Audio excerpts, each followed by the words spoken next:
Hello, Assalamualaikum dan selamat sejahtera. Today we are going to learn 8.2 Biodiversity in the chapter 8. Alright, so let's not wasting our time. We go to the learning standard that you have to cover for today. So in the biodiversity, pupils are able to synthesize the concept of biodiversity based on the diversities of ecosystem, species, and also genetic. And then the second one is describe the meaning of phylogenetic tree. Yeah, phylogenetic tree.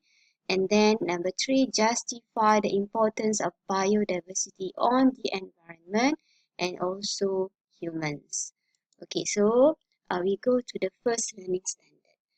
You have to describe the concept of the biodiversity.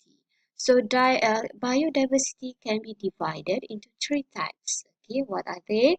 First, genetic diversity. Second is species diversity.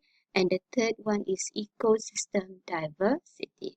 So I'm going to explain one by one. Okay, genetic diversity. Yeah, the word of the genetic is come from the gene. Okay, so it is referred to the genes variation of an individual within a population. Yeah, and also the genes variation between different population of the same species. Okay, so that is referred to the genetic diversity. It is referred to the genes variation. The difference in genes are due to what? Individual isolation and also adaptation to different environment. Environment. Okay, next. No two individuals of the same species are identical. So we are not identical to each other, right? Okay, because of the genetic diversity. Example, okay, so look at the example given here. The huge variety in gene combination allows for genetic variation in plants such as paddy. Okay. So because of the variety of gene, there are many varieties of cultivated rice all over the world. Okay, so these are examples of the genetic diversity.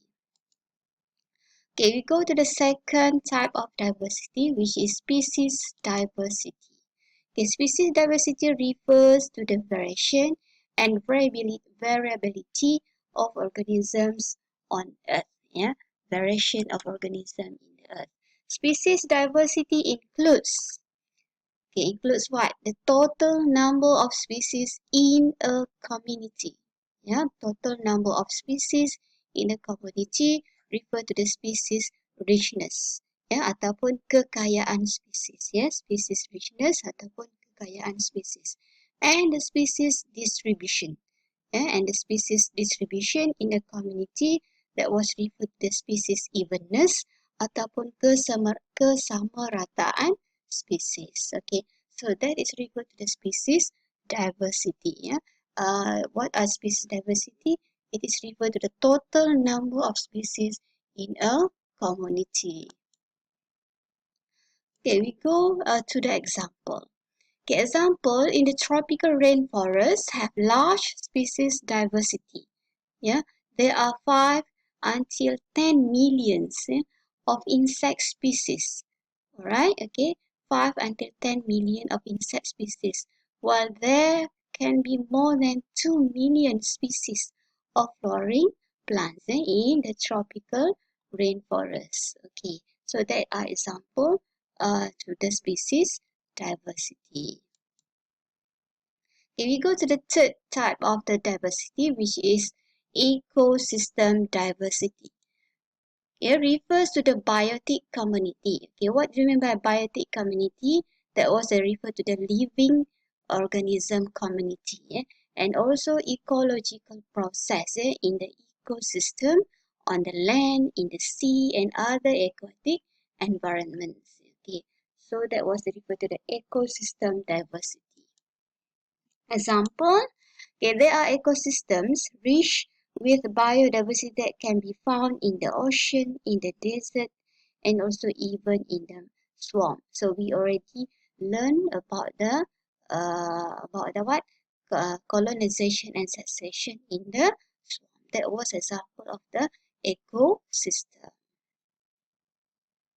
Okay, so that's all refer to the type of the diversity. Now we go to the phylogenetic tree. Yeah, phylogenetic tree. Right? Okay, so there are a few concepts that you should know in the phylogenetic tree. Okay, so first we go to the phylogeny. Okay, what is the phylogeny? Phylogeny is referred to the field, ya, satu bidang. Yeah, okay, that study the evolutionary history of a species, yeah, or a group of organisms that are genetically linked. Yeah, okay, so a field that study the evolutionary history of a species. Okay, a phylogenetic tree. Here, what is a phylogenetic tree?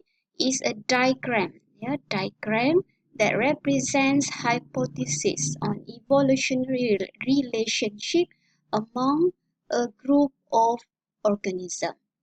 Okay, I repeat, it is a diagram that represents hypothesis on evolutionary relationship. Yeah, okay, represent hypothesis on evolutionary relationship among a group of organisms. A phylogenetic classification is the classification system. It is a system that shows the evolutionary relationship and history of the study organism. Ya, evolutionary relationship apa maksudnya di sini? Hubung kait evolusi. Ya, evolusi. So the phylogenetic classification is now used in many modern classification systems. Right? Okay, we go to the phylogenetic classification. Yeah. So in the phylogenetic classification, classification is done using a homologous structure. Yeah, homologous structure. Okay, so what is a homologous structure? It is referred to a structure that refer to the body part or body anatomy. Yeah, body part or body anatomy that can be observed across multiple organisms which share the same ancestor. Yeah, leluhurnya. Okay, even though the function of the structure may differ from one organism to another. Okay, so that is referred to the homologous structure. What is homologous structure? It is a structure. It is a structure of the body part and also the body anatomy that can be observed across a multiple organism. Okay, we look at the example. So figure 8.6 here, okay, homologous structure in multiple organism. Okay, shows the limb, ya, anggota badan, ya, of four organisms, namely human, cat, whale, and bat. Right? So human, cat, whale, and bat, which share the same bone structure. Yeah, they share what? Same bone structure. Okay, but differ greatly in size and length. Okay, so this is referred to the homologous structure in a multiple organism. Okay, what they are sharing? They share the same bone structure. So as you can see from the diagram here, these four animals, these four organisms share the same bone structure, which are they have a humerus, okay, radius, ulna, carpal, metacarpal, and also phalanx. Yeah, same also with the cat, with the whale, and also with the bat. Okay, they share the same bone structure.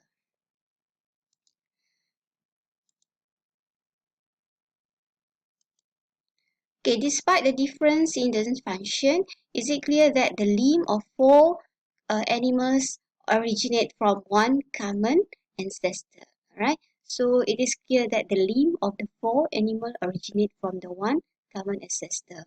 Okay, because they share the same bone structure. So the evolutionary relationship and history between different type of species can be depicted by phylogenetic tree. Alright, okay, that is referred to the phylogenetic tree. Okay, I hope you can read again and again, yeah, until you do understand. Yeah. So the branches in the phylogenetic tree show how a species or a group of organisms diverge from the same ancestor. Okay, we look at the uh, land plant, yeah, the evolution of the land plant. So evidence suggests that land plants evolved from the green algae. Yeah. So first land plant originate from the non-vascular plant such as moss, followed by the seedless vascular plant such as fern. Okay. So vascular plants then advance into gymnosperm and angiosperm, which are vascular plant with seed. Okay, later I will explain what is a gymnosperm and angiosperm. Already explained here. You can read here, yeah? Angiosperm and also gymnosperm. Example of gymnosperm and angiosperm are conifers. So these are referred to the conifers. Okay, and flowering plant, yeah, flowering plant. Angiosperm are considered as the most successful plant since the seeds are enclosed inside the fruits of to ensure species survival. Okay, so that's referred to the evolution of the land plant. Okay, so we look at the phylogenetic tree of the land plant. Okay, what we are discussing now is it is shown in the phylogenetic tree of the land plant. So it is starting from the common ancestor, which is green algae. Yeah, green algae evolved into the non-vascular plant, which is moss, and also vascular plant. And then the vascular plants evolve into seedless plant. The example is fern. Yeah, and then a seed plants. Yeah, the seed plants evolve into the gymnosperm. So gymnosperm refer to the non-flowering plant. Yeah, non-flowering plant, and also evolve into the angiosperm, which is flowering plant. So these are example of the phylogenetic tree of a land plant. Okay, we go to the importance of the biodiversity on the environment and human. So biodiversity maintains a balance in nature for both recreation and also for scientific research. Okay, so we cannot deny that, right?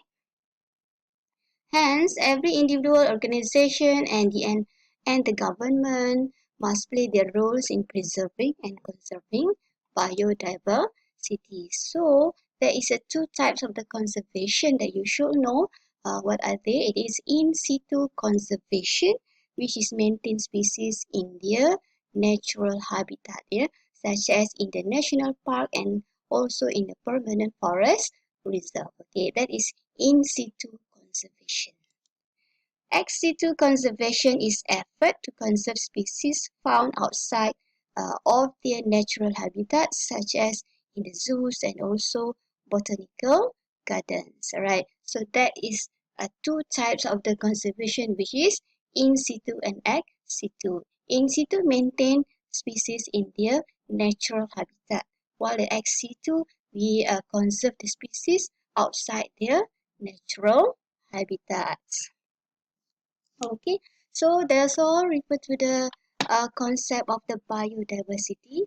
I hope you all can understand the subtopic of the 8.2 biodiversity, the concept of the three types of the diversity, genetic diversity, and then also refer to the ecosystem diversity and also species diversity. And please read more and more until you do understand. Okay, that's all from now. Thank you very much, girls.